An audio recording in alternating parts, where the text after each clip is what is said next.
안녕하세요. 오늘 이번 시간에는 기본 키와 제약 조건에 대해서 배워보도록 하겠습니다. 이 릴레이션까지 포함해서 릴레이션, 키, 제약 조건은 관계형 데이터베이스를 이루는 세 가지 핵심 요소 중에 요소들에 해당합니다. 그래서 이 세 가지를 이제 배워봄으로써 이제 관계형 데이터베이스에 대해서 모델에 대해서 깊이 이해하는 시간을 가져보도록 하겠습니다. 지난 시간에는 이제 관계형 데이터베이스 모델의 용어에 대해서 이렇게 배웠습니다. 특히 생소한 용어 중에 하나가 이제 릴레이션이었는데요. 이 릴레이션은 관계형 데이터베이스 모델에서 수학적인 집합론으로부터 유래한 단어이고요. 그래서 이 테이블 구조를 이제 가리키는데 쓰는 이 수학적 집합론 용어였습니다. 그래서 이제 관계형 데이터베이스 모델에서 릴레이션이라고 하면은 곧 테이블과 이제 거의 1대1로 이제 대응하는 의미라고 생각하시면 됩니다. 그 릴레이션은 특히 이제 두 가지로 나눠졌었는데요. 릴레이션 스키마가 있었고 릴레이션 인스턴스가 있었습니다. 릴레이션 스키마는 특히 릴레이션 중에 이제 구조 정보들, 그 맨 처음에 우리가 테이블에서 맨 위쪽에 쓰는 이 각각의 이제 값들이 무엇이다고 하는 그 속성들에 대한 주로 이제 구조적인 정보를 기입하는 것이 릴레이션 스키마였습니다. 특히 이제 그 테이블의 이름, 릴레이션 속성들, 그리고 이제 속성들이 뭐 어떤 값을 가질 수 있는지 그 도메인들의 정보를 가진 것, 모아놓은 것이 스키마였습니다.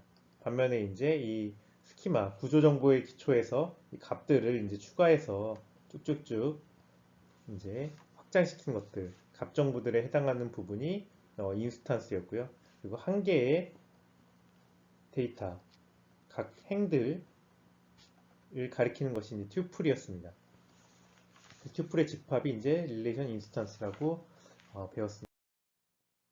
예, 오늘은 특히 이제 관계형 데이터베이스에 대해서 세 가지 핵심 요소들의 어떤 기능을 하는지, 관계형 데이터베이스에서 기능하는지 이해해보는 시간을 가지도록 하겠습니다. 이 첫 번째는 이제 릴레이션이 어떤 기능을 하는가. 특히 이제 관계형 데이터베이스에서 이제 중복을 제거하는 기능을 하고요. 그 다음에 두 번째로 이렇게 릴레이션 이제 각각이 이렇게 있고 이 중복을 제거하는 기능을 합니다. 그리고 이제 키 릴레이션들은 이제 서로 간에 이제 연결이 되는데요. 각각의 릴레이션 1, 2, 3이 연결이 이렇게 됩니다. 연결이 되는 매개체가 되는 것이 이제 키입니다. 이 키에 대해서 이제 배우게 될 것이고요. 그 다음에 그 릴레이션들이 이렇게 굉장히 신뢰할 만하고 이 데이터베이스가 신뢰할 만하고 이렇게 오류가 없도록 규칙들을 제정을 하게 되는데요. 그런 규칙들이 이제 제약 조건입니다. 이 제약 조건을 통해서 데이터베이스가 이제 무결성을 유지하게 되는데 요 이것도 그래서 제약 조건도 중요한 요소 중에 하나고요. 그래서 릴레이션과 키와 이 제약 조건 이 세 가지에 대해서 오늘 배워보는 시간을 가지도록 하겠습니다. 릴레이션은 특히 이제 관경 데이터베이스 모델에서 중복 문제를 해결하기 위해서 하는데 큰 기능을 하는데요. 우리가 그때 배웠다시피 구조적으로 일단 관경 데이터베이스는 데이터셋을 별도의 테이블로 이제 분리하여서 이 중복 문제를 해결합니다. 예를 들어 이제 이런 거래 데이터베이스 테이블이 있다고 쳤을 때, 예, 지금 보시면 여기 김정민 3명, 4명, 뭐 강호동 3명, 유재석 2명, 유재석 3명, 신동엽 1명 이런 식으로 정보들이 이제 중복이 되는 것을 볼 수가 있고요. 이 중복이 이제 이 튜플 개수가 데이터 개수가 많이 늘어날수록 이 중복의 문제는 공간 효율성 측면에서 심각한 문제로 발전하게 됩니다. 따라서 이제 요 구매자 정보들만 따로 이제 모아서 테이블을 만들고 품목 데이터베이스만 따로 또 모으고 요 거래 데이터베이스만 또 따로 모으고 이런 식으로 테이블을 이제 데이터셋을 분리하여서 일단 1차적으로 이제 중복 제거를 위한 작업을 실행하고요. 그 다음에 실제로 이제 이 분리된 데이터셋에서 이 중복된 값들을 이렇게 그 김정민이 지금 남자 김정민이 두 명이기 때문에 하나는 이거 지워야 되고 여자 김정민도 지워야 되고 이런 식으로 지워주는 작업이 필요하게 됩니다. 이런 주어 테이블 내에서 중복된 항목을 제거하는 기능을 할 때 역할을 하는 것이 이제 집합 자료 구조를 쓰는 릴레이션입니다. 릴레이션은 이제 지난번에 이제 마지막에 약간 설명을 했긴 했는데요. 특히 집합 자료 구조를 쓰고 있습니다. 셋이라고 하는 집합 자료 구조를 쓰고 있고요. 그렇기 때문에 이제 중복을 굉장히 효과적으로 제거하는 기능을 합니다. 이 셋에 대해서 이제 좀 더 이제 살펴보고자 합니다. 셋을 이제 이해하기 위해서는 그것과 이제 굉장히 상대적으로 거의 대비가 되는 리스트를 같이 이해하는 것이 좋습니다. 리스트 같은 경우에는 이제 셋과의 이제 차이점은 리스트는 순서가 있는 반면에 셋은 이제 순서가 없는 자료형이고요. 그러니까 여러 자료형이라고 하는 것은 여러 자료를 이렇게 보관하는 것을 얘기합니다. 다중 자료를 보관할 때 쓰는 자료형이고요. 그래서 이제 순서가 있는 자료형이 리스트고 순서가 없는 자료형이 집합이고 또 리스트는 중복값을 허용하는 반면에 집합 자료형은 중복값을 허용하지 않습니다. 예시를 통해서 좀 먼저 보겠습니다. 리스트 같은 경우에 이제 파이썬에서 이제 이런 예시를 보면요. A라는 변수에 리스트 자료형을 이제 생성하여서 집어넣습니다. 그리고 A라는 그 리스트 자료형에다가 append는 이제 추가라는 얘기고요. 이 가로 안에 있는 이 투플 벡터를 추가를 합니다. 벡터의 첫 번째 원소는 이제 유재석이고 두 번째 원소는 1972인 이 벡터를 추가해라. 그리고 연달아서 강호동과 1970으로 이루어진 이 벡터를 또 추가해라 라고 하는 것입니다. 그리고 이제 A라는 변수에 있는 값이 어떻게 들어있는지 찍어보면은 이렇게 나옵니다. 유재석과 이제 강호동이 이제 차례로 들어가 있는 상황인 거죠. 유재석을 먼저 넣고 강호동을 두 번째로 넣기 때문에 마찬가지로 이제 우리가 출력을 해보면은 이 순서가 보존이 되어서 이렇게 들어가 있는 것을 볼 수 있습니다. 근데 여기다 추가적으로 강호동 1970이라는 이 벡터 값을 또 추가를 해보면은 그 해보고 나서 이제 또 출력을 해보면은 A라는 이제 리스트에는 유재석 1972, 강호동 1970, 강호동 1970이 이렇게 순서대로 들어가 있고요. 또 강호동 1970은 사실 중복된 값인데 이 중복된 값을 허용하기 때문에 순차적으로 이렇게 3개가 들어가 있는 것을 볼 수가 있습니다. 중복값이 그래서 허용이 된다, 리스트에는. 반면 이제 집합이라는 자료형에서는 아까 전에 얘기한 대로 순서가 보존되지 않고 중복값이 허용이 안 됩니다. 예를 들어서 이제 A에 set이라는 자료형을 이제 새로 빈 자료형을 만들었습니다. 그리고 set은 이제 새로운 원소를 추가하는 명령 이제 add라는 함수 이름이 좀 다르죠. append와 add 이렇게 둘이 달리 쓰는데요. 그 기능은 똑같습니다. 이제 거기 set의 자료형에다가 이 원소를 추가해라. 유재석 1970으로 이루어진 벡터를 추가해라. 두 번째로는 강호동 1970으로 이루어진 벡터를 추가해라. 이런 이제 명령을 준 거고요. 그 다음에 A를 출력을 해보면은 여기 set은 이제 파이썬에서 대괄호로 씁니다. 대괄호 안에 강호동과 유재석이 들어있습니다. 순서가 바뀌었죠. 이 유재석이 먼저 넣고 강호동을 두 번째 넣었는데 강호동이 먼저 들어와 있고 유재석이 두 번째로 들어와 있습니다. 셋은 이렇게 이제 순서를 보존하지 않고요. 순서가 의미가 없습니다. 이 순서는 이제 그 파이썬에 이제 정해진 그 기준에 따라서 이렇게 순서가 이렇게 이 파이썬 임의로 정해지게 되고요. 꼭 이제 뭐 사전형이라고 하는 것도 아니고 그냥 파이썬에 정해진 자료형대로 아니 순서대로 그냥 임의의 순서대로 들어가게 됩니다. 그렇기 때문에 우리 순서가 보존된다고 할 수가 없습니다. 그리고 또 하나의 이제 셋의 특징은 똑같이 이제 세 번째로 이 유재석 강호동이 들어있는 셋 A에다가 강호동 1970이라는 이 벡터를 또 추가를 하면은 그리고 나서 A를 찍어보면은 강호동, 유재석 또 강호동이 또 들어가 있는 게 아니고 변화가 없죠. 아까 여기 추가하기 전과 후가 변화가 없습니다. 왜 그러냐면은 이제 이 강호동 1970이 동일한 이제 벡터 값이 있기 때문에 중복을 허용 안 합니다. 그래서 셋은 그렇기 때문에 강호동이 1970을 또 추가를 해봤지만은 추가하기 전과 후가 변화가 없는 것이고요. 유지해석 1972를 추가하더라도 변화가 없습니다.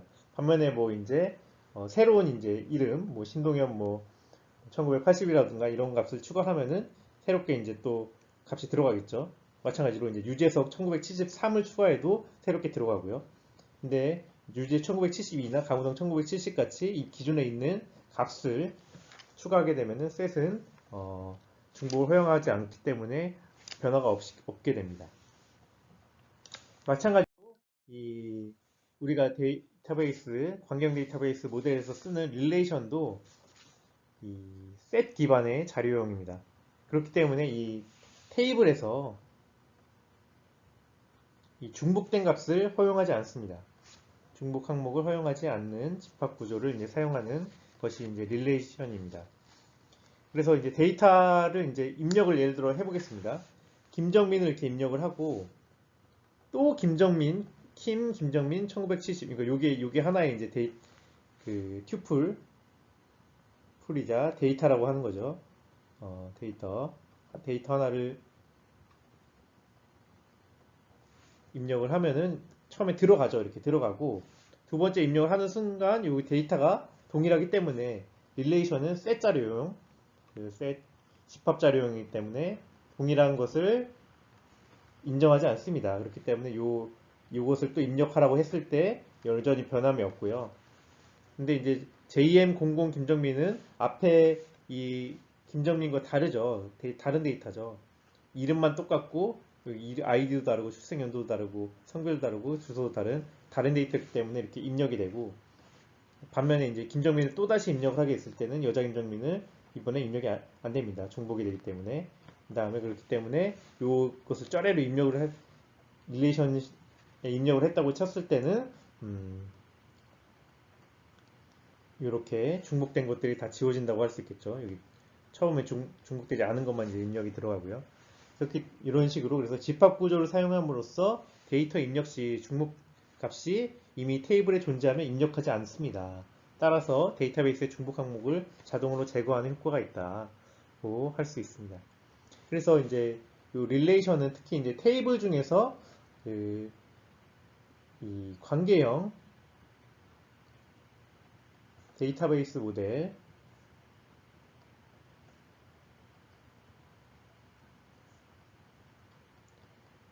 사용하는 테이블인데요. 그래서 우리가 흔히 알고 있는 것과 이제 스프레드식 같은 엑셀 스프레드식과 이제 차이점은 이것은 이제 집합형이다. 예, 여기는 약간 리스트형의 테이블이죠. 요런 이제 구조적인 좀 논리적인 차이가 있습니다. 그래서 집합 자료이기 때문에 중복을 허용하지 않는다.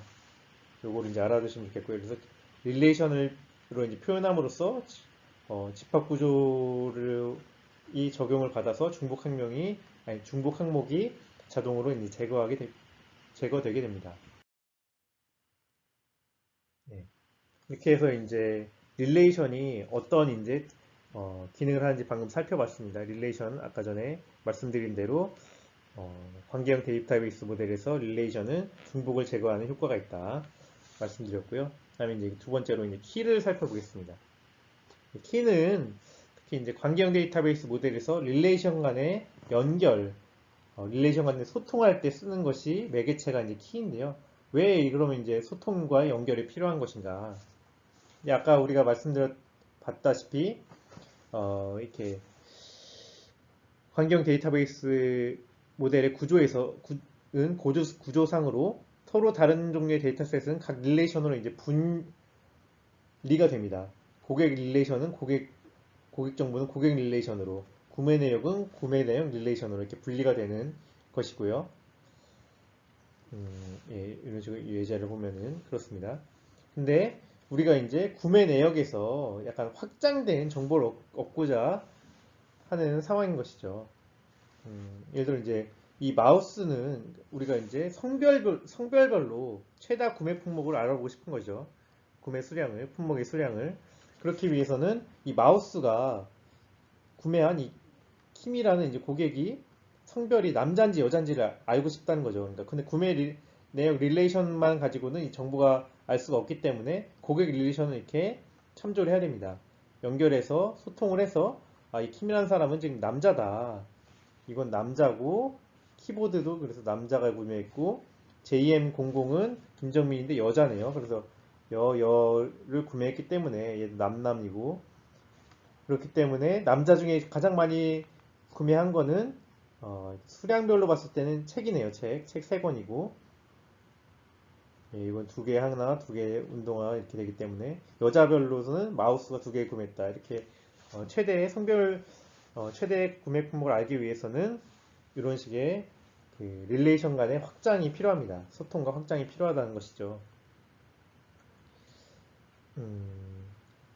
그렇기 때문에 이제 이 서로 간에 이제 소통을 할 수 있는 뭔가 매개체가 필요한데 그때 쓰는 것이 이제 키입니다.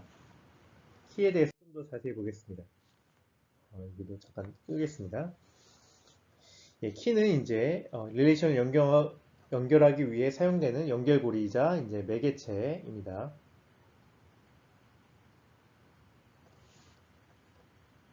예. 그래서 이 매개체는 이제 2개의 릴레이션을 연결하는데요. 2개의 릴레이션이 이제 관계를 잘 보시면은 키를 가지고 이제 정보를 요청하는 릴레이션이 있고요. 아까 전에 구매 내역이죠. 어떤 키를 가지고 이 고객이 남자냐 여자냐 이런 식의 이제 정보를 요청하는 쪽이 있고 요거 그때 이제 요 요청하는 쪽을 이제 자식 릴레이션이라고 하고요. 그 다음에 부모 릴레이션은 키에 대한 정보를 가지고 있어서 요청을 했을 때 다시 돌려주게 되죠. 그렇기 때문에 요 릴레이션을 이제 부모 릴레이션이라고 합니다. 네. 그래서 키는 이제 2개의 릴레이션이 이제 서로 정보를 소통할 때 사용되는 매개체이고 이 정보를 요청하는 쪽을 자식 릴레이션, 정보를 요청받아서 다시 돌려주는 쪽을 부모 릴레이션이라고 합니다. 이런 이제 2개의 관계, 부모와 자식 릴레이션 관계가 이렇게 있을 때 키는 어떻게 동작을 하는가?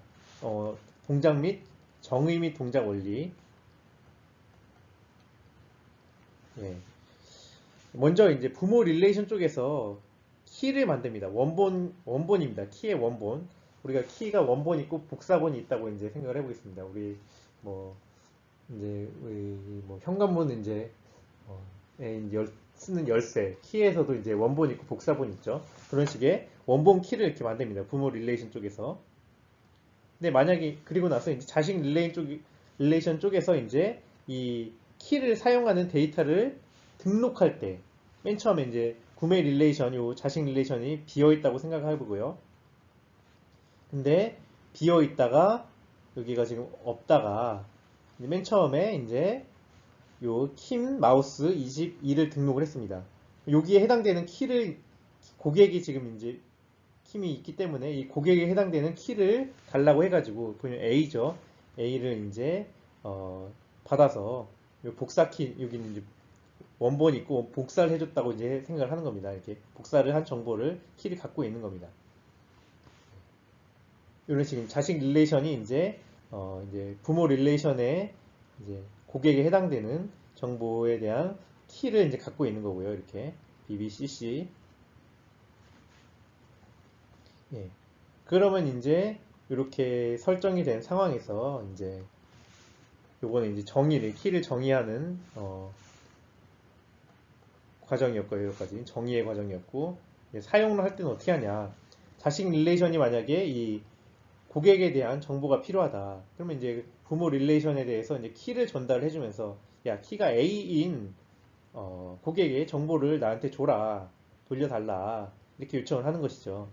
그러면 이제 이 복사 키인 A를 보고 기본 키 A 값입니다. 그냥 값. 예, 복사 키에 해당되는 값에 해당하는 고객 정보를 이제 요청한 대로 이제 돌려주는 거죠. 이런 방식으로 이제 소통을 한다고 하는 것입니다. 예, 키는 그래서 이제 매개체가 되는 것이고요. 음, 여기 같은 경우 이제 A나 뭐 B나 C나 이렇게 임의의 값에 해당하는 키를 썼는데 좀 더 비효율적인 것 같죠. 그렇기 때문에 이제 키라는 매개체를 좀 더 효과적으로 그냥 생성하는 전략이 어떤 것이냐, 효과적인 생성 전략 어떤 것이냐 하는 것이죠. 일단은 키가 굳이 이제 아까 봤듯이 여기에 뭐 A라는 새로운 이제 것을 만들 필요가 없이 기존의 정보를 그냥 키로 쓰면 되지 않겠냐 하는 것입니다. 공간 효율적으로 좀 더 쓰려면은 이렇게 굳이 새로운 공간에 키를 새로 만들고 뭐 이런 작업하지 말고 그냥 기존에 이제 있던 값들을 키로 쓰자 뭐 하는 것입니다. 맨 처음에 새로운 키를 정의하지 말고 기존 부모 릴레이션에서 이렇게 적절한 속성값을 키로 사용하자는 첫 번째 전략이 있고요. 그래서 여기서 그냥 킴, 킴 쓰면 되겠네. 그렇죠? 킴이 구매자, 고객의 굉장히 어,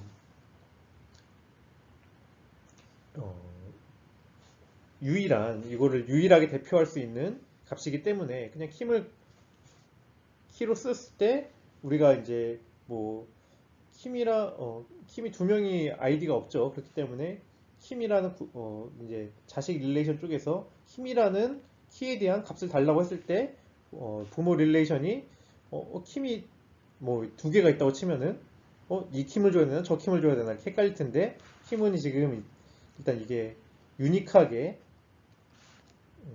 유일성을 만족하도록 정의가 됐다고 했을 때는 킴을 그냥 요청받았을 때 어떤 애매함과 모호함 없이 이렇게 분명히 특정을 할 수가 있고 그래서 그 값을 돌려줄 수가 있습니다. 네. 그래서 부모 릴레이션인 고객 릴레이션에서 유일성을 만족하는 고객 아이디를 이게 키로 쓸 수가 있고요. 다음에 키로 i에 이렇게 한 값을 뿐만 아니고 요 속성의 집합을 이제 또 키로도 쓸 수 있습니다. 예를 들어 이름, 출생연도, 성별, 주소. 이름, 출생연도, 성별, 주소 요 값에 해당하는 것을 아예 키로도 쓸 수가 있다는 얘기죠. 요 튜플 자체를요. 튜플 값을. 근데 생각을 해보시면은 키는 작은 키를 최소화된 키를 쓰는 것이 좋습니다. 그래서 구매자 아이디, 고객 아이디, 여기 고객 아이디가 요 네 개의 속성 값을 어, 조합을 이제 키로 쓰는 것보다 훨씬 더 공간 효율적입니다. 그렇기 때문에 요걸 그냥 키로 쓰는 게 낫다는 것이고요. 그리고 이미 있는 속성에서 키를 이렇게 만들었다고 쳤을 때 요것과 요것을 지금 동시에 보관할 필요가 없잖아요. 그러니까 그냥 예, 여기를 그냥 지우고 여기가 이제 키다 라고 이제 우리가 이렇게 알고 있으면 되는 거겠죠. 예, 이거는 여기도 필요 없고 여기가 키고 여기도 키다. 예. 그러면 이제 구매 내용 릴레이션에서 요 구매자에 대한 세부 정보가 필요할 때는 요 키인 이제 구매자 아이디를 넘겨주고 그래서 나에게 이 구매자에 대한 새로운 더 상세한 정보를 줘 이렇게 얘기를 하면은 고객 릴레이션에서 뭐가 키인지는 이제 서로 간에 이미 정의를 한 겁니다. 이렇게 그래서 이 키를 검색을 해가지고 킴이네. 그러면은 킴에 대한 이 나머지 정보들 같이 돌려주게 되면은 이제 소통을 하게 되는 것입니다. 두 개의 릴레이션들이요. 예. 키는 그래서 이제 다시 정리하면은 이 두 개의 서로 다르지만은 이제 서로 간에 상관이 있는 연결이 되어 있는 릴레이션에서 이 정보를 이제 소통하기 위해서 쓰는 매개체입니다. 매개체. 그 자체가 보통 이제 이 고객 릴레이션에서 속성 중에 하나를 쓰기 때문에 매개체이자 핵심 정보가 또 되는 것입니다. 키는 이제 두 가지 그래서 의미가 있습니다. 그래서 정보를 이제 받고 전달하는 이 정보 전달의 매개체고, 그 다음에 이 특히 이제 부모 릴레이션에서 요 핵심 정보를 담고 있는 거의 식별자 역할을 합니다. 네, 이런 식의 두 가지 기능을 하는 것이 키라고 이제 할 수 있겠습니다. 그래서 키를 어떤 것이 키가 되기 위해서는 두 가지 이건 필수 요건이고요. 이거는 이렇게 음, 뭐 필수는 아니지만은 권장 요건입니다. 권장 조건, 특성, 권장 특성. 예, 키가 되기 위해서는 일단 그 부모 릴레이션에서 필수가 그러니까 그러니까 특히 이제 부모 릴레이션에서 모든 튜플에서 그 데이터에서 그 키에 대해서 값이 달라야 됩니다. 그렇죠? 키에 해당하는 그 속성에 대해서. 그 다음에 그렇게 이제 그 모든 이제 데이터에서 키에 대한 값이 다르다는 그 유일성이 만족하면은 키로서 이제 사용이 가능한 것이고요. 예를 들어서 이제 고객 릴레이션에서 주민등록번호 속성은 모든 데이터에서 주민등록번호가 다르잖아요. 그렇기 때문에 유일성을 만족합니다. 키로 사용 가능하고요. 하지만 이름 속성은 어떻게 되죠? 아까도 봤지만 김정민이 남자도 있고 여자도 있고 뭐 강호동도 이게 뭐 70년생도 있고 71년생도 있고 할 거잖아요. 이런 식의 그 데이터의 유일성을 만족하지 않기 때문에 키로서 사용 불가능합니다. 키로 사용하기 위해서는 필수적으로 이렇게 유일성을 만족해야 된다는 것이고요. 근데 이제 권장 조건은 뭐냐? 키는 키가 되기 위해서는 이제 최소한의 속성들로만 구성이 되는 것이 좋다. 최소한의 개수로만. 예. 그리고 이제 유일성과 최소성을 동시에 만족하면은 효율적인 키로서 이제 우리가 이제 주로 실제적으로 쓰게 됩니다. 예를 들어 이제 고객 릴레이션에서 주민등록번호 속성으로 구성된 키는 최소성을 만족하죠. 딱 주민등록번호 속성 한 개만 쓰잖아요. 한 개. 반면에 이제 주민등록번호 이름 이런 식의 굳이 이제 이름까지 써가지고 이것도 유일성을 만족하죠. 얘가 유일성을 만족하기 때문에 이것 자체는 당연히 또 유일성을 만족합니다. 확장된 주민등록번호와 이름 자체도 유일성을 당연하게 만족하게 됩니다. 근데 얘는 최소성을 만족하지 않습니다. 이름은 굳이 없어도 되잖아요. 네. 최소성, 주민등록번호만 쓰면 되기 때문에 얘는 최소성이 안 되고 그렇기 때문에 굳이 이제 키로 권장되지 않습니다. 쓸 수는 있지만 권장될 주민등록만 따로 이제 쓰는 게 훨씬 더 효과적인 키의 사용이다, 정의와 사용이다라고 할 수 있겠습니다. 그러니까 키를 이제 이렇게 구별하는 여러 용어들이 있습니다. 여러 많은 용어가 있는데요. 뭐 내용이 그렇게 어렵지 않거든요. 하나씩 살펴보도록 하겠습니다. 첫 번째, 슈퍼키. 슈퍼키는 부모 릴레이션에서 키로 사용될 수 있는 모든 속성의 집합을 얘기합니다. 유일성만 만족하는 모든 속성의 집합을 얘기하고요. 그러니까 속성 하나 또는 속성 여러 개, 다수의 조합으로 된 속성의 집합을 모두 쓸 수가 있습니다. 예를 들어 고객 아이디 유일성 만족하죠. 킴, JM00, 캉 다 다르죠. 그 다음에 주민등록번호도 다 다릅니다. 그 다음에 고객 아이디와 이름을 이렇게 튜플로 하는 것도 키가 될 수 있겠죠. 굳이 이제 아이디만으로 충분한데 이름을 굳이 넣을 필요는 없지만은 근데 이 슈퍼키라는 것은 모든 집합을 다 얘기하는 것이기 때문에 이렇게 다 나열은 할 수 있다는 겁니다. 이거를 다 포함하는 것을 슈퍼키라고 합니다. 고객 이름, 출생연도도 마찬가지고요. 아이디 이름, 출생연도, 이름, 주소, 출생연도, 성별 이것도 마찬가지입니다. 후보키 후보키는 뭐냐? 슈퍼키 중에서 기본 키로 사용될 수 있는 모든 속성의 집합인데요. 그러니까 유일성과 최소성을 만족하는 속성들의 집합입니다. 고객 아이디, 주민등록번호 최소적이죠. 그 다음에 고객 아이디와 이름은 없어졌습니다. 여기서 슈퍼키는 되지만은 키로 사용은 되지만은 후보 키로는 포함이 안 되는데요. 왜냐하면은 이름이 고객 아이디로 이제 충분히 유일성을 만족하기 때문에 이름 정보를 더 추가하지 않더라도 이렇게 식별자로 충분히 가능합니다. 그렇기 때문에 이름을 빼버리는 예, 후보키가 되기 위해서는 이름이 빠져야 되고요. 이름이 빠지면은 고객키 요거 동일하죠. 그렇기 때문에 여기는 고객 콤마 이름이라는 요 풀 자체는 그 후보키가 될 수가 없습니다. 마찬가지로 여기도 요거 하나 자체로 최소한적으로 이 하나 고객 아이디 최소한으로만으로도 이제 유일성을 만족하기 때문에 이 뒤에 정보들은 필요가 없다는 얘기죠.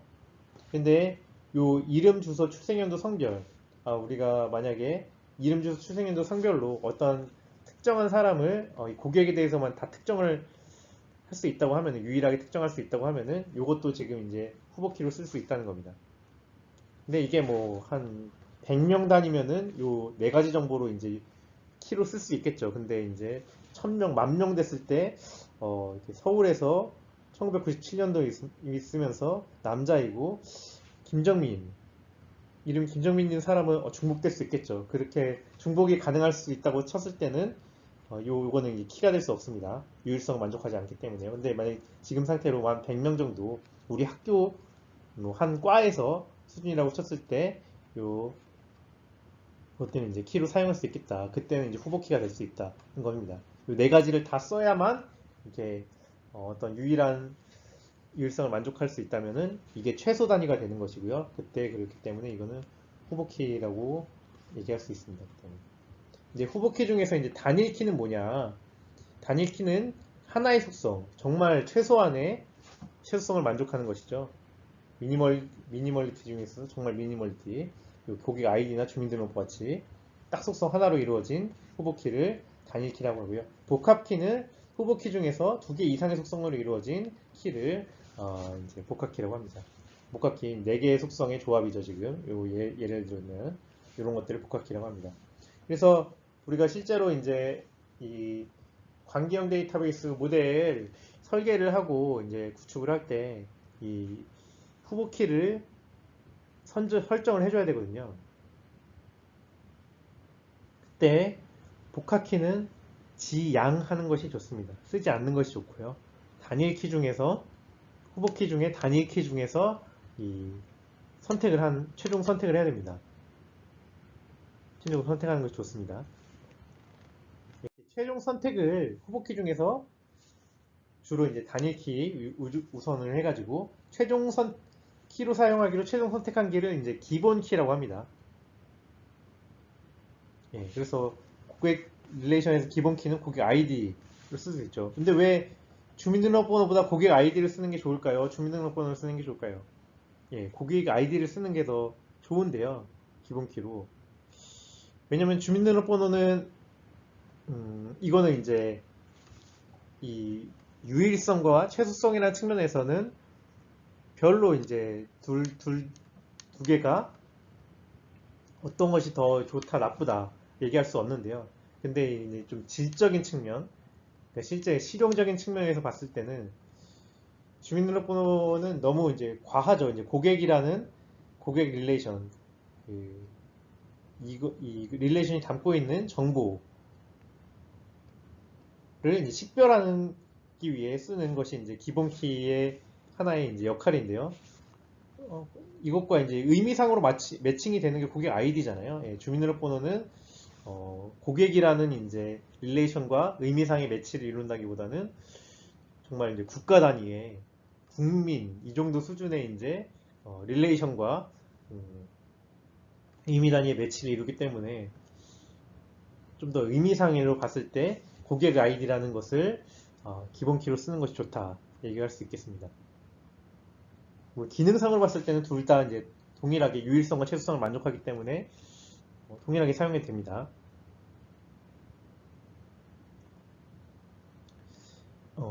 아시겠죠? 예. 근데 만약에 이제 고객 아이디가 우리가 따로 없다.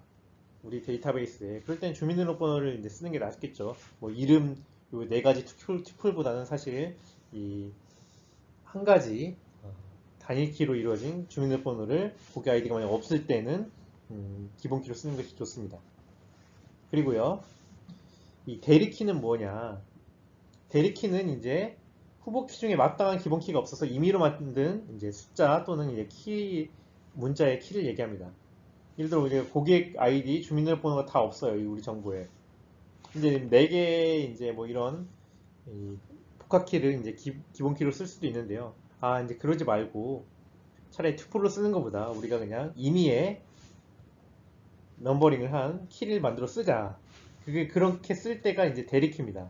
예를 들어 우리가 임의의 고객 번호 1, 2, 3 이렇게 할 수도 있고요. 뭐 고객 001, 고객 002, 고객 003 이런 식으로 우리가 데이터베이스 상에서 이건 실제 데이터가 아니고 데이터베이스를 구축할 때 임의로 만들어주는 키인 거죠. 이런 식의 임의로 만들어주는 키를 이제 대리키라고 하고요. 이렇게 대리키를 이제 기본 키로 쓸 수도 있습니다.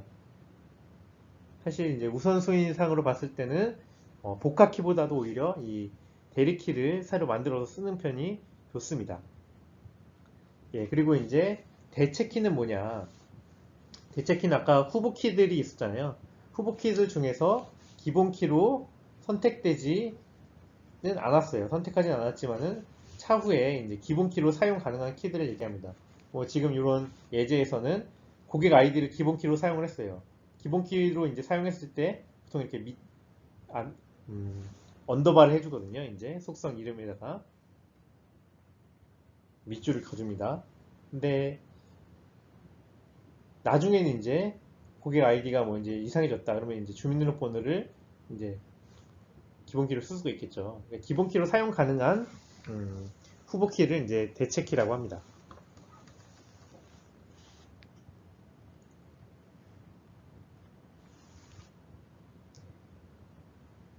이렇게 이제 키들에 대해서 또 이제 용어를 살펴봤고요. 또 외래키도 있죠. 외래키는 이제 이 부모 릴레이션에서 키를 얘기할 때 쓰는 용어는 아니고요.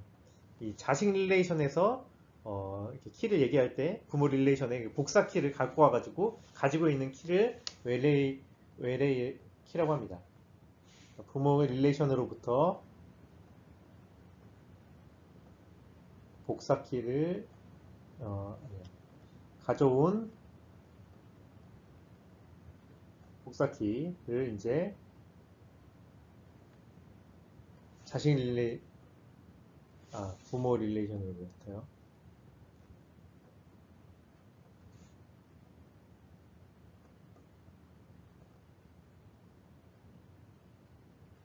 로부터 가져온 자식 릴레이션의 복사키를 외래키라고 합니다. 이 외래키의 이제 이름은 부모 릴레이션의 기본키 이름과 동일하지 않아도 됩니다. 예를 들어 이제 부모 릴레이션, 고객 릴레이션에 이게 언더바이 됐죠. 이게 이 스키마 중에서 부모 릴레이션 스키마 중에서 요 기본키가 좀 고객 아이디입니다. 고객 아이디를 이제 동일하게 고객 아이디라고 안 써도 됩니다. 그냥 우리가 주문 고객이다 라고 이름을 바꿔놓고 하고 요거는 지금 이제 이 부모 릴레이션, 고객 릴레이션의 고객 아이디를 우리가 참조하는 것이다 라고 이렇게 표시를 해놓으면 됩니다. 근데 이름을 사실만 동일하게 쓰는 것이 좋습니다. 예. 또 이 외래키에서는 이제 널 값이 허용이 된다.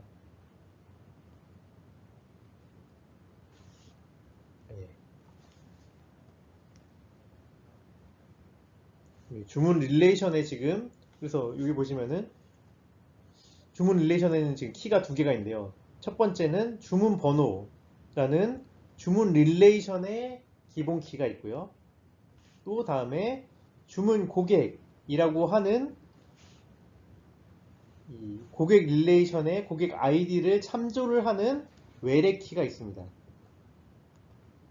그렇죠. 이거는 지금 주문 릴레이션의 기본 키고요. 얘는 고객 아이디는 지금 고객 릴레이션의 기본 키죠. 예. 그래서 키는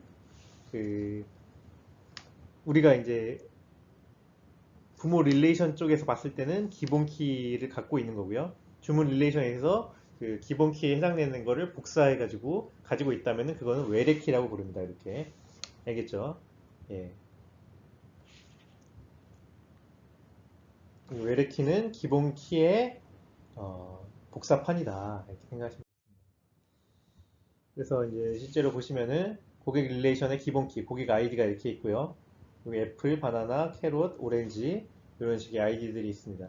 그리고 주문 릴레이션에서는 이 주문 번호 1001 주문에 대해서 주문고객 애플이 주문 제품 진짜 우동을 10개를 2,000원 단가로 해가지고 1919년 1월 1일에 산 거네요. 애플은 지금 이 주문 고객은 고객 릴레이션에 이 고객 아이디 애플을 사실 이제 가리키고 있고요. 만약에 정보가 더 필요하다 그러면은 요 키, 지금 외래 키죠. 외래 키 애플 값을 부모 릴레이션에 넘겨 주어서 달라고 하는 거죠. 추가 정보를 줘.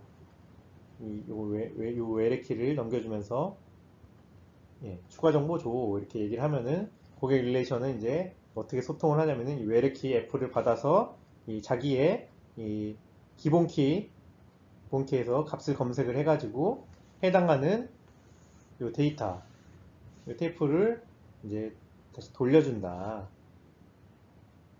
예. 이런 방식으로 키가 서로 다른 이제 두 개의 또 이제 연결되어 있는 릴레이션 간에 소통하는 매개체로 역할을 하고 역할을 한다 이렇게 할 수 있겠습니다. 그리고 매개체 역할이 첫 번째고요. 두 번째 역할은 그 자기 부모 릴레이션에서 식별자로 사용된다. 이렇게 두 가지 기능이 있다고 보시면 되겠습니다. 예, 그리고 이제 음, 예, 같은 릴레이션에서 기본 키를 참조하는 외래 키도 정의할 수 있다. 예를 들어 이제 고객 아이디가 이렇게 있는데 추천 고객 요거는 이제 요 고객 어떤 고객인지를 매개하는 이 외래 키죠. 여기서는 같은 이제 자기 자신 테이블에서 또 같은 애를 이제 같은 릴레이션의 기본 키를 참조하는 외래 키도 정의될 수 있다. 그리고 외래 키의 속성은 널 값을 가질 수도 있다. 예. 기본 키는 여기는 기본 키고요. 기본 키는 밑줄. 네, 외래 키는 밑줄이 없어요. 예. 기본 키는 널 값을 가지면 안 돼요. 예. 그러면은 오류입니다. 널 값을 갖게 되면. 근데 외래 키는 널 값을 가져도 괜찮습니다. 가질 수 있습니다. 네. 추천곡이 없을 수 있잖아요. 그쵸? 예, 그래서 여기는 이제 키를 스키마에 표현하는 법입니다.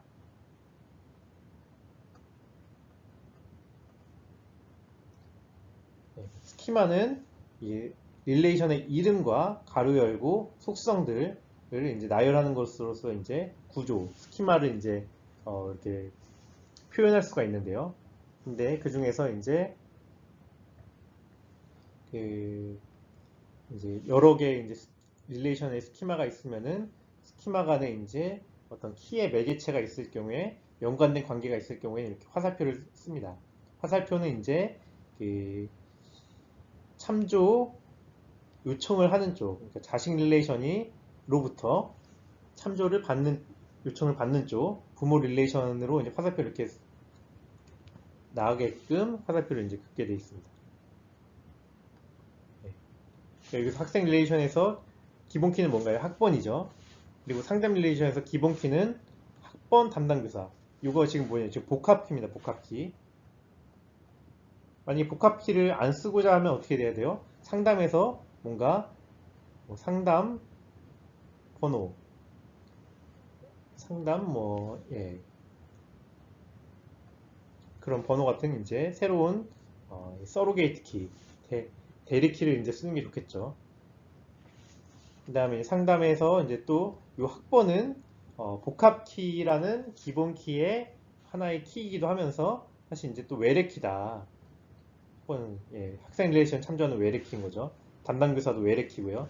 이 교사 릴레이션에서 교사 이름이고 교사 번호와 이름이라는 속성이 있는데 교사 번호는 여기서 기본 키입니다. 이렇게 이제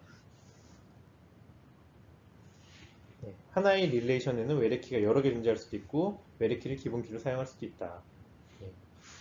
여기서 외래키가 지금 두 개가 들어간 거죠. 기본 키는 하나 요거고요.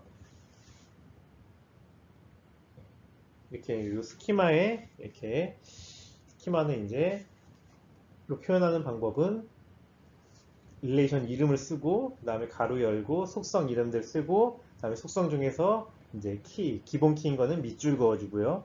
그 다음에 다른 속성과 이제 기본 키 외래 키 관계에 있는 속성들은 화살표로 연결해 주시면 되겠습니다. 그래서 여태까지 키에 대해서 배워봤고요. 이제 제약 조건에 대해서 배워보겠습니다.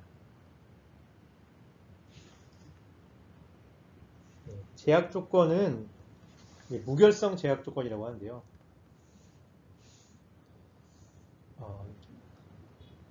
이 무결성 제약 조건, 여기서 무결성이라는 얘기는 그러니까 오류라든가 어떤 틀림이 없다는 얘기죠. 그러니까 데이터베이스가 이제 결함이 없도록, 틀림이 없도록, 그러니까 올바른 상태에 있도록 하는 정의하는 규칙입니다. 올바른 상태가 무엇이냐, 이것을 이제 정의하는 규칙입니다. 예를 들어 이제 주민등록번호 이렇게 어떤 이제 릴레이션 중에 주민등록번호가 있었어요. 이렇게 속성 중에 여기에 있는 숫자는 13자리 숫자여야 된다. 라고 이제 도메인을 이렇게 정의했다고 치면은 요것이 무결성 제약 조건의 하나의 예입니다. 이 도메인을 이제 벗어난 이제 숫자들 14자리 숫자라든가 또 뭐 5자리 숫자 이런 식의 이제 도메인을 벗었다는 숫자들이 이제 실제 값으로 입력이 된다고 치면은 이거는 이 데이터베이스의 무결성을 깨뜨린 거고요. 결국 이제 결함을 만든 겁니다. 그렇게 해서 그럼 만약 주민등록번호를 이제 어떤 데이터를 수정하는 과정에서 주민등록번호를 뒤에 숫자 하나를 빼먹었어요. 그러면 이제 무결성을 어기게 되는 과정이 되는 것이죠. 이렇게 무결성 제약 조건을 이제 훼손하게 되면은 데이터베이스가 이제 결함이 있는 상황이잖아요. 그러니까 데이터베이스 사용자는 데이터베이스 전체를 신뢰할 수가 없게 됩니다. 그래서 하나의 결함이 있으면은 결함이 또 있지 않나 의심하는 것이 당연하고요. 그렇게 됐을 때 이제 데이터베이스의 신뢰성이 낮아지고 결국 데이터베이스의 가치가 떨어지고 그다음에 추후 분석하기 전에 데이터베이스 검수를 추가적으로 해야 되는 굉장히 이제 비용적인 낭비가 발생을 하게 되는 것이죠. 그렇기 때문에 무결성 제약 조건을 잘 설정을 해두고 잘 설정을 해두면 이제 관리 시스템이 그걸 잘 관리를 해줘야 되겠죠. 관리를 잘 해줘서 데이터베이스가 결함이 없도록 늘 상시 결함이 없는 무결성 상태로 유지하도록 만들어줘야 되는 것입니다. 그래서 데이터베이스를 이루는 구성 요소 중에 하나가 무결성 제약 조건입니다. 무결성 제약 조건에는 4가지 종류가 이렇게 있는데요. 도메인 제약 조건, 키 제약 조건, 개체 무결성 제약 조건, 참조 무결성 제약 조건 이렇게 4가지가 있는데 하나씩 살펴보겠습니다. 도메인 제약 조건은 무엇이냐면은 각 속성 값이 반드시 원작 값이어야 한다는 것 하나와 두 번째는 각 속성 값이 정의된 도메인에 속하는 값이어야 된다는 것입니다. 원작 값이어야 된다는 것은 그때 말씀드렸었는데요. 이 주소가 예를 들어 김정민이 경기도와 부산에 이렇게 두 개의 주소지에 살고 있어요. 만약 그렇다고 하더라도 주소는 이 관계형 데이터베이스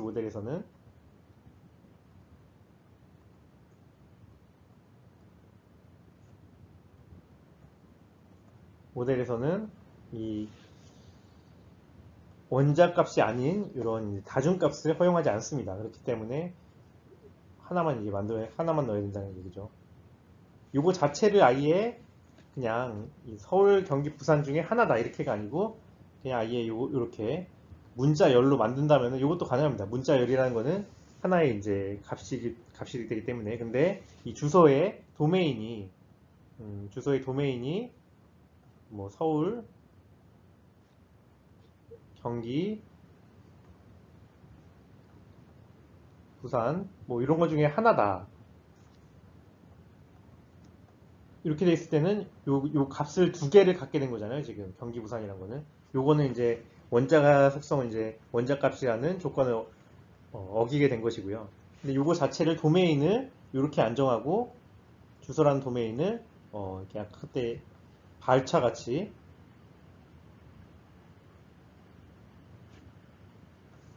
지금 가변형 문자열이죠. 가변형 문자열 100자로 정했다. 그러면 이 가변형 문자열로 하나의 문자열로 취급하면 이거는 원자 값이라고 볼 수가 있고요. 그렇기 때문에 이럴 때는 이제 도메인을 발차로 정했을 때는 이것도 허용이 됩니다. 그러나 이제 이렇게 어떤 집합의 원소 중에 하나다 라고 정했을 때는 원소 두 개를 지금 가졌기 때문에 원자 속성을 어긴 것이 되고요.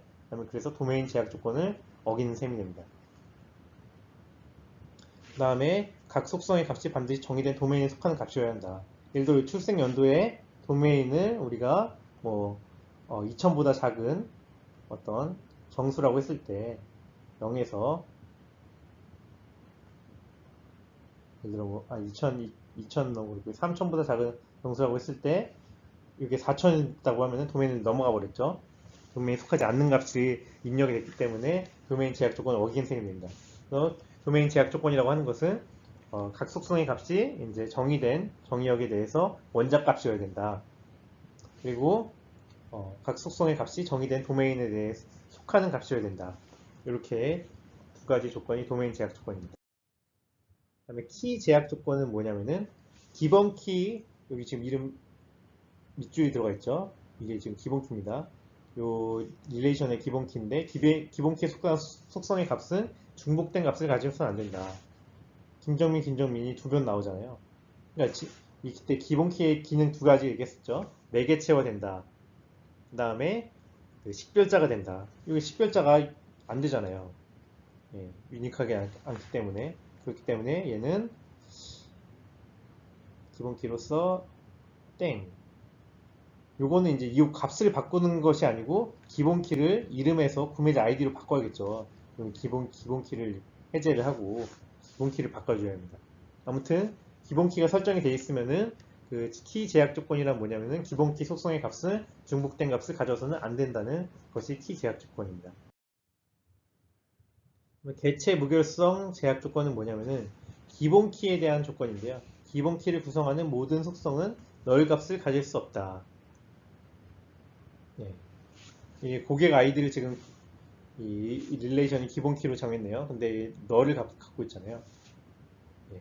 그러니까 중복된 값도 가질 수 없고 널 값도 가질 수 없고 이게 기본 키에 대한 지금 제약 조건이고 널 값을 가질 수 없다는 제약 조건을 지칭하는 이름은 개체 무결성 제약 조건이라고 하는 것입니다. 참조 무결성 제약 조건은 뭐냐면은 그 외래 키에 대한 조건이고요. 여기 지금 외래 키는 이 두 개의 키로 기본 키와 외래 키로 연결되어 있을 때 자식 릴레이션에서에 있는 키를 얘기하겠죠. 요 부분 외래 키는 참조할 수 없는 값을 가질 수 없다. 그러니까 이 체리라는 값을 이제 캐롯은 참조를 할 수 있나요? 예. 그 부모 릴레이션을 보면은 캐롯 값이 있죠. 이 데이터를 지금 아마 나중에 참조하게 될 거고 바나나 같은 경우에도 바나나라는 값에 대한 이 데이터를 참조하게 되겠죠. 근데 체리라는 것은 없잖아요. 그러면 얘는 뭐지? 고객 아이디가 없는 값을 이렇게 넣은 거죠. 이제 그러니까 고객이 주문을 한 셈이잖아요.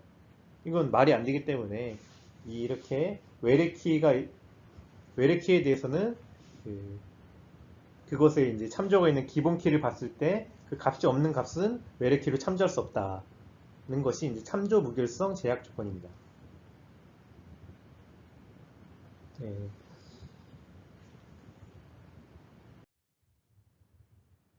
그리고 이제 외래 키 중에서 널 값은 허용을 합니다. 그때 말씀을 아까 저 잠깐 들었었는데 외래 키 중에서 널 값은 허용한다. 어떤 주문 고객이 없는 주문 번호가 허용된다는 게 좀 이상한 지금 요 예에선 이상하지만은 이게 그 아예 되게 스트릭트하게 널 값을까지 허용하지 않는다고는 안 합니다. 이론상으로는요. 예. 근데 아무래도 이제 널 값이 있다는 건 좀 이상하죠. 예. 실용상에서는 이제 널 값이 좀 있는 게 이상한데 이론상에서는 그냥 제약 조건에 널 값이 있어도 된다고 일단 정의는 되어 있습니다. 예, 외래키 속성이 널 값을 가진다고 해서 참조 무결성 제약 조건을 위반한 것은 아니다.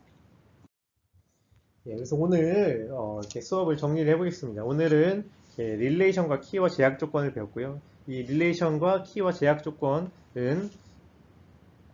관경 데이터베이스 모델을 이루고 있는 요소들이고요. 그리고 각각의 관경 데이터베이스에서 하는 기능들이 있습니다. 관경 데이터베이스에서 이 릴레이션의 중복을 제거하는 집합 자료형 이 릴레이션이고요. 이 키는 부모 릴레이션과 자식 릴레이션에 이렇게 두 릴레이션 관계가 있을 때 정보를 소통하는 데 사용되고 는 매개체고요. 그 다음에 부모 릴레이션에서 어떤 데이터들을 식별한 식별자라고 또 말씀드렸었죠. 그 다음에 그래서 키의 종류는 슈퍼키, 후보키, 단일키, 목합키, 외래, 기본키, 대체키, 데드키, 외래키 등등을 이제 저희가 배웠습니다. 예, 내용이 이제 뭔지 알겠죠? 예. 그다음에 제약 조건은 데이터베이스의 무결성을 유지하고자 정의된 규칙입니다. 그래서 도메인 제약 조건, 키 제약 조건, 개체 무결성 제약 조건, 참조 무결성 제약 조건 등이 있습니다. 이런 제약 조건과 키와 릴레이션을 통해서 관경 데이터베이스 모델이 굉장히 데이터를 컴팩트하게 저장하면서 서로 간에 소통을 하게 되고 그 다음에 무결성, 온전한 신뢰성을 확보하게 되는 것입니다. 그럼 오늘 이렇게 수업을 잘 들어주셔서 감사하고요. 수업을 여기까지 마치도록 하겠습니다. 감사합니다.